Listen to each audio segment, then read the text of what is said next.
Hello everyone, welcome to this lecture. Today I will discuss about the ethical hacking. So first I will introduce you to the ethical hacking. Welcome to beginning of your journey to becoming a certified ethical hacker. In this course, you will learn the tools, technologies, method, the skills needed to earn the EC Council certified ethical hacker V9 qualification. However, while this course will give you what you need to be prepared to successfully pass the to learn about the ethical hacking, it will also strive to give you the additional knowledge and skills needed to be successful penetrator tester. In this course, you will learn exactly what it takes to become an ethical hacker and the responsibilities and the expectations that go with that title. You will experience the ethics and the questions that go with the technology and the practice involved in this exciting field. Ethical hackers or penetration testers have been around for a long time, but because of increase in cybercrime and regulations over the last decade, they have become more popular than in the past. The realization is that finding weakness and deficiencies in system and addressing them proactively is less costly than dealing with the fallout that comes after the fact.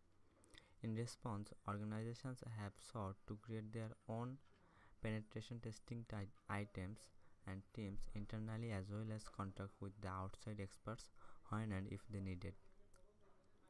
Taking on the skill list associated with ethical hacking will quickly effectively put on into the role of evaluating environments to identify, exploit, report, and the recommended to corrective actions to be taken in respect to threats the vulnerabilities. Note, however, that pentesters usually do not do corrective actions because that is something that the client must decide to perform or not, but in some cases the client may ask you to do so. So, a robust and effective combinations of technological, administrative, and physical measures, these organizations have learned to address their given situation and head off major problems wherever and whenever possible. Technologies such as virtual or private networks, cryptographic protocols, institutions detection systems, intrusion prevention system, access control list, biometrics, smart cards, and other devices have helped security. Administrative countermeasures such as policies, the procedures, and the other rules have also been strengthened and implemented over the past decade. As an ethical hacker, you must know not only the environment you will be working in but also how to find weakness and address them as needed. But before we get all of that, this course discuss the history of hacking and what it means to be an ethical hacker. We will also look at the process of penetration testing and explore the importance of contracts. The evolution of hacking. Hacker is one of the most misunderstood and overused terms in the security industry. Everyone from the nightly news to authors to Hollywood and the rest of the media used the term frequently. Thanks to overcome of the term and fact that is almost constantly attached to activities that are shady or even criminal in nature. The general public looks at anyone with the label hacker as up to no good. Hackers are viewed as those operating in the shadows, antisocial and anti-establishment in many cases. Other members of the public have been come to embrace hackers as the new social activities, threatening politicians, government, large corporations, and others. Anyone in the leisure squad have contributed to the public receptions of the hacker. So, what is a hacker exactly, and how did we get to the point where we are today?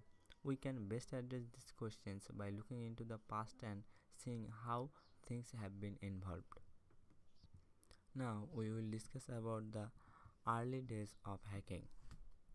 The idea of hacking hackers goes way back to the first technology enthusiasts who wanted to learn about new technology and were curious about how to work. They are the same types of people who today are interested not only in acquiring all sorts of technology but also in learning how to customize and tweak it to do new things that the original designers never intended.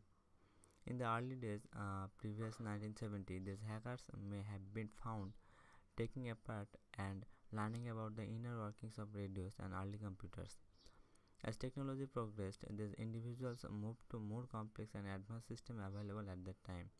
Fast forward to the 1970s, and the mainframes that were present on college campus and corporate environments are the target of the interested new technology and new generation of hackers.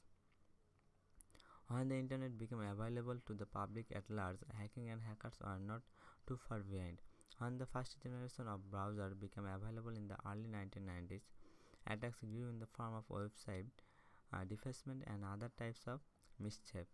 The fast forward of hacking in cyberspace resulted in some humorous or interesting pranks, but later more aggressive attacks started to emerge. And now the current developments of hacking. In the early 20s, more malicious activity started to appear in the form of more advanced attacks. In the first few years of the new millennium, the aggressiveness of attacks increased, with many attacks criminally motivated. Malicious attacks that occurred include the following is the denial of service attacks, manipulations of stock prices, identity theft, vandalism, credit card theft, then privacy, the theft of service. And now the hacking, fun or criminal activity. As started earlier, hacking is by no means a new phenomenon. It has existed in one form or another since the 1960s. For only a portion of this time since there has hacking been viewed as a crime and situation that needs to be addressed. Here's a look at some famous hackers over time. In 1988, the Cornell University student Robert T. Morris created what is considered to be the first internet worm. Due to an oversight in this design of worm, it replicated extremely quickly, the indiscriminately resulting in widespread slowdowns affecting the whole internet.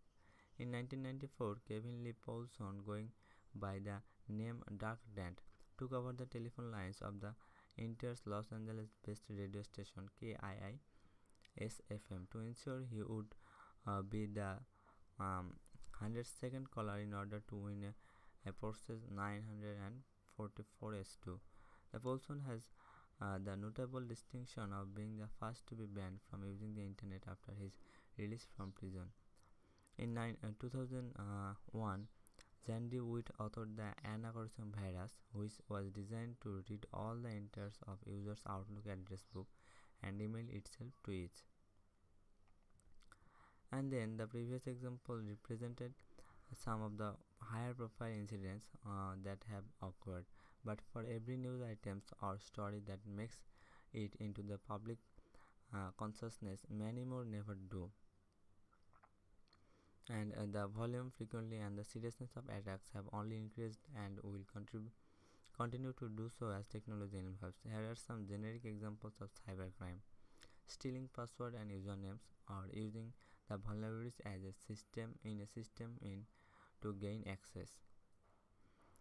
The network interested are a form of digital trespassing, where a party goes someplace that they would not otherwise have access to.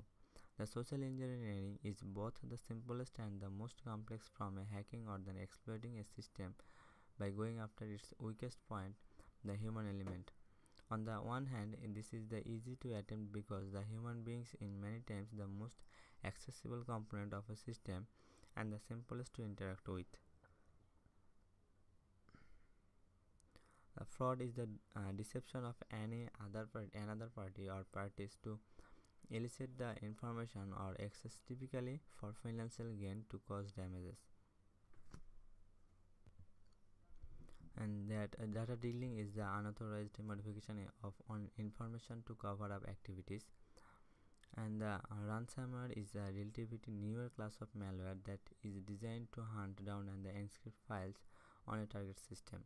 Once such files are found, the code will encrypt the data and then tell the victim that they must pay a certain amount to get their data back. So this is for today. Thank you.